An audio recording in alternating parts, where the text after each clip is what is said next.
होळीमध्ये आपण वाईट गोष्टींच्या सवयी, नकारात्मक विचार, दारिद्र्य आणि वाईट गोष्टी अशा गोष्टींचा दहन करण्याचा होळी हा सण असतो।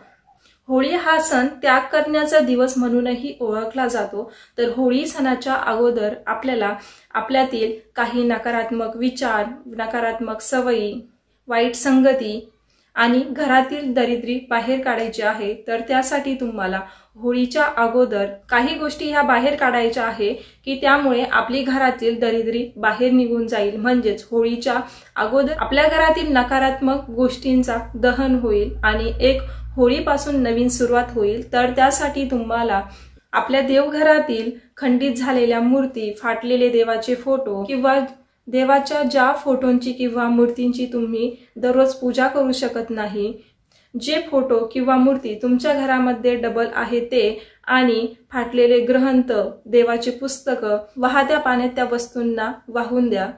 तर आपण आता वळूया किचनकडे। तर किचन मधल्या वस्तू आपल्याला कोणत्या बाहेर काढायच्या आहे की ज्यामुळे आपल्या घरातील दारिद्र्य बाहेर जाईल। तर किचन मधल्या ज्या खाद्यपदार्थांना बुरशी आलेली आहे, जसे की ब्रेड, लोणचे, ते तुम्हाला लगेच फेकून द्यायचे आहे आणि तुमच्या ज्या धान्यामध्ये किडे झालेले आहे ते तुम्हाला साफ करायचे आहे। आणि तुमच्या किचन मध्ये चिरलेले भांडे किंवा तुटलेले कप, बशी किंवा काचेचे काही तुटलेले भांडे, अशा किचन मधल्या वस्तू तुम्हाला होळी येण्याच्या अगोदर घराच्या बाहेर काढायच्या आहे। तुमच्या घरामध्ये काही इलेक्ट्रॉनिक वस्तू जर खराब झालेल्या असेल किंवा त्या बंद पडलेल्या असतील तर त्यांना नीट करून आणा। जर त्या नीट करण्यायोग्य जर नसेल तर त्या वस्तूंची तुम्ही विल्हेवाट लावा। आणि मेन म्हणजे तुमच्या घरात जर बंद पडलेली घड्याळ जर असेल तर ती तुम्ही नीट करून आणावी, नाहीतर ती घड्याळ जर नीट करून आणण्यायोग्य जर असेल तर तिला नीट करून आणा। आणि जर ती पूर्णपणे जर खराब झालेली जर असेल तर तुम्ही तिची विल्हेवाट लावा, कारण घड्याळवर आपला सगळा टायमिंग ठरलेला असतो। आपलं सगळं नियोजन हे घड्याळवर चालतं। त्यामुळे सगळ्यात मोठी गोष्ट म्हणजे बंद पडलेली घड्याळ ही तुम्हाला घराच्या बाहेर काढायची आहे किंवा तिला दुरुस्त करून आणायची आहे। कारण आपण कोणतेही काम करतो तर ते आपण घड्याळ बघूनच करत असतो।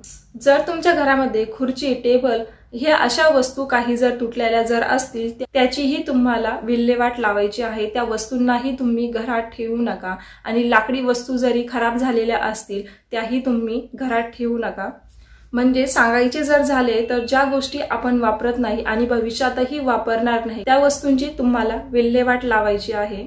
जर तुमच्या घराच्या खिडकी किंवा दरवाजाला उघडताना किंवा लावताना चरचर आवाज जर येत असेल तर तुम्ही त्याला नीट करून घ्या किंवा त्यावरती तेल टाकून बघा की ते नीट होते की नाही, नाहीतर मग त्याला दुरुस्त करून घ्या।